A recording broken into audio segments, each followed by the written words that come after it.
Let's solve some STAAR grade 8 math questions on calculating interest, simple interest and compound interest. Now, let's look at the first question. It says, an investor deposited $6,100 in an investment account.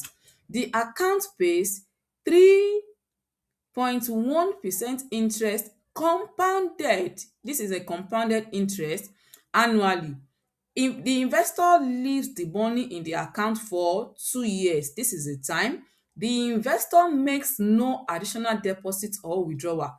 What is the balance in the account at the end of 2 years? The balance in the account will be the money deposited and the interest made at the end of 2 years. So now, how do we calculate this? The formula for calculating the amount on a compound interest is P, which is the principal, bracket 1 plus rate, the rate, power T, the time.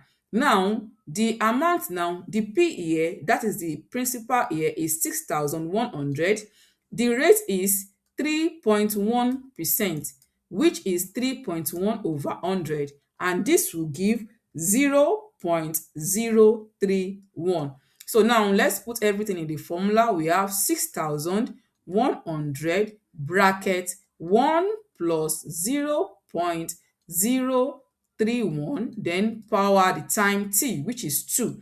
So this will be 6,100. Let's first add this one. 1 plus 0.031 will be 1.031, 1.031. Now let's find the square. The square of this will be equal to 1 point. So now we have 6,100 times the square of this will be 1.063961.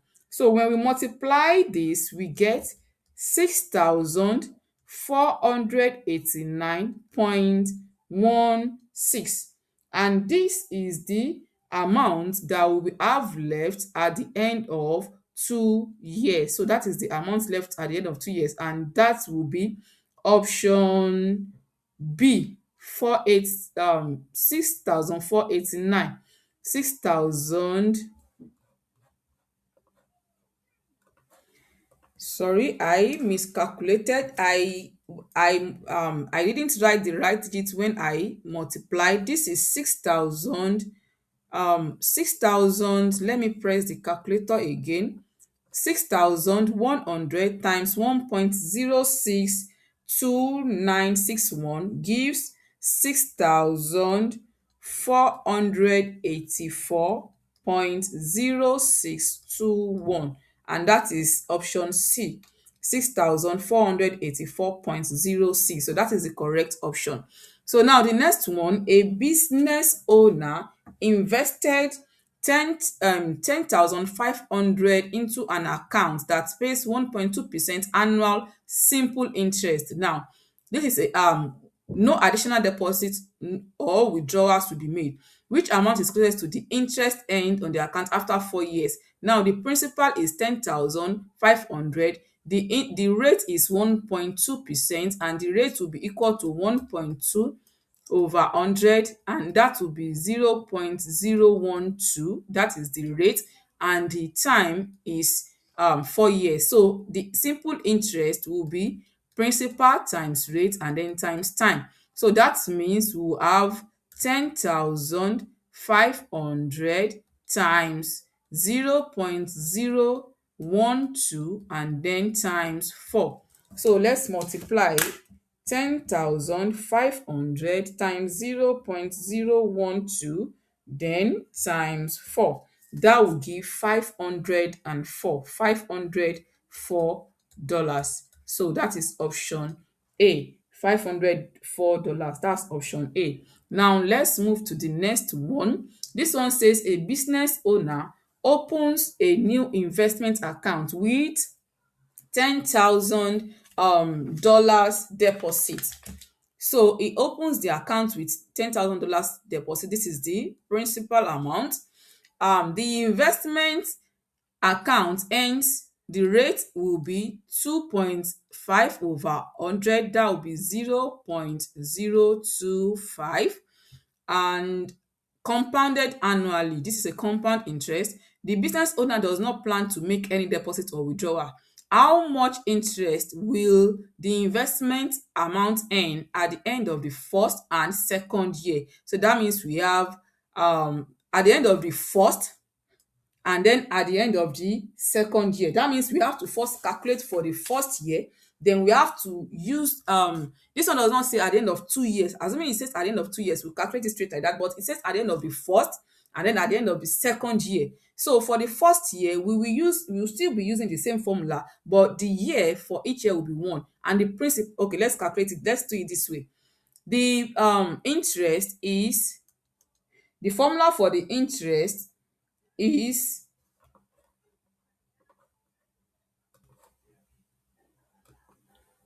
P. We have the amount we will be calculating year by year, since we have, it says it's compounded annually. So we have the amount will be P bracket 1 plus R power T. But mind you, because it's compounded annually and we are calculating for the first year apart, so that means the year will be 1. So now we'll be having 10,000, which is the principal, plus bracket 1 plus the rate, that is 0.025. That is 1 plus the rate. So that will be 10,000 times 10,000 times 1.025, and the amount at the end of the first year will be 10,250. So at the end of the first year, the amount is 10,250. Now for the second year, the amount will no longer be $10,000. The new amount after the first year is 10,250. So that is what we will use to calculate the amount and the interest for the second year. So now we will now have 10,250 bracket 1 plus 0.025, and that will be 10,250 times 1.025. And now at the end of the second year, we now have 10,250 times 1.0 times 1.025, and this will be 10,506.25. So this is the amount at the end of the second year. So now the question says move the correct answer to each box. Now the account will earn dash interest at the end of the first year. So if the amount at the end of the first year is 10,250, that means the account earn 250 at the end of the first year. This is for at the end of the first year. And then at the end of the second year, the account will have earned a total of dash interest. So the total interest earned at the end of the second year will be 506.25. So that will be 506.25. So that's going to be the amount. For the second year, we are not going to use the initial amount, since the interest is calculated annually. So we use the new amount to calculate the amount and the interest for the second year. So now let's solve another one. Monica wants to open a savings account with a deposit of $3,000. This is the principal. Monica will not make any additional deposit or withdrawal after she opens this. Her bank offers two different savings. Account X pays 2.1 simple annual interest. Account Y pays 2.4% interest compounded annually. Which statement about this account at the end of 5 years is true? So now let's find the simple interest for account X and compound interest for account Y. Then we'll be able to compare which of the statements is true. Now the simple interest, let's find the simple interest for account X. For account X, we have let's first see what is the rate for this one is 2.1. So 2.1 over 100 will be 0.021. So we'll say 3,000, that's the principal, times the rate 0.021, then times the time, which is 5 years. So let's multiply 3,000 times 0.021, then times 5. This will give 315. So account X will the interest on account X, the simple interest on account X will be $315. So now let's calculate for account Y. Here we are using compound interest, and the rate here will be 0.024. So that means we'll be having the principal, which is 3,000, bracket 1 plus the rate, which is 0.024, then power 5. So that will be 3,000 times 1 plus 0.024 will be 1.024, then power 5. Power 5, power 5, that will be 5.24288. Now let's multiply it by 3,000. By 3,000, 1.024 power 5 is 1.024 power 5 is 1.1258, 1.12589. So now let's multiply this by 3,000.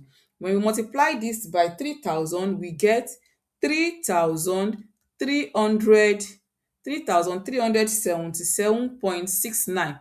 This is the amount, the compound amount. So that means the interest will be 3,377.69 for account Y, while for account X is 315. So now let's take a look at, let's subtract 377.69 minus 315, that is account Y minus account X, that will give 62.69. So F says account X will earn Monica about 62.70 more interest than account Y. This is wrong. Account Y will earn Monica more interest than account X. This is correct. This one says 45. No, it's not 45. It's not 45. So account Y, the one with the compound interest, will earn more than the one with the simple interest, which is account X. So that is how to solve this one. Let's look at the next question. Ben deposits 7,150 into each of two savings accounts. Account 1 ends, that will be 0.0275. That will be rate, simple interest. This one too will be 0.0275. This one is compound interest. Ben does not make any additional deposit or withdrawal. Which amount is closest to the difference between the interest Ben will earn in account 1 and the interest Ben will earn in account 2? The difference. So you have to calculate the simple interest using the same rate, calculate the simple interest, calculate the compound interest, and how many years? We have 2 years, just as we calculated here, and then find the difference between two and choose which one is closest, which one is the closest to both. So calculate that. Now let's move to the next one. Jackson invested, this is the principal, $6,680 is the principal, and the rate will be 0.015 when we divide it by 101.5%, and he made no additional deposit, and the time is 2 years. What was Jackson's account balance at the end of 2 years? So what you have to calculate here, you calculate the simple interest, then you add it to the amount. That is, we save 680 times 0.015 times 2. And when you get the answer, what was Jackson's account balance? So when you get the answer, you add it to the principal. So the principal plus the interest, that will be Jackson's account balance at the end of 2 years. Now the next one, a student's parents invested, this is the principal, that pays 4.85% annual simple interest. So the rate will be 0.0485. No additional fee. What amount is closest to the interest earned at the end of 15 years? So this is simple interest also. Simple interest. So what amount is closest to the interest earned? So the interest will be 5,000 times 0.0485, then times 15. So you calculate that, and then this one says Gabriel deposits 2,500 into each of two savings accounts. Account 1 earns 4% annual simple interest. Account 2 earns 4% interest compounded annually. And this is the year. What is the sum of the balances? So you calculate the simple interest on the first account, calculate the compound interest on the second account, and then add what is the sum of the balances. So when you calculate the interest, when you calculate the amount, when you calculate the interest for this one, add it to the principal to get the amount. Then when you calculate the amount of this one, add them together and you get the answer. Now lastly, Mr. Jenkins deposited 1,250 into an account. He made no other deposit. This is the principal, this is the rate. What was the balance in dollars and cents in Mr. Jenkins' account at the end of the 4 years? This is the time. So it is simple interest also. So calculate the simple interest for this one also, and that will be all for now.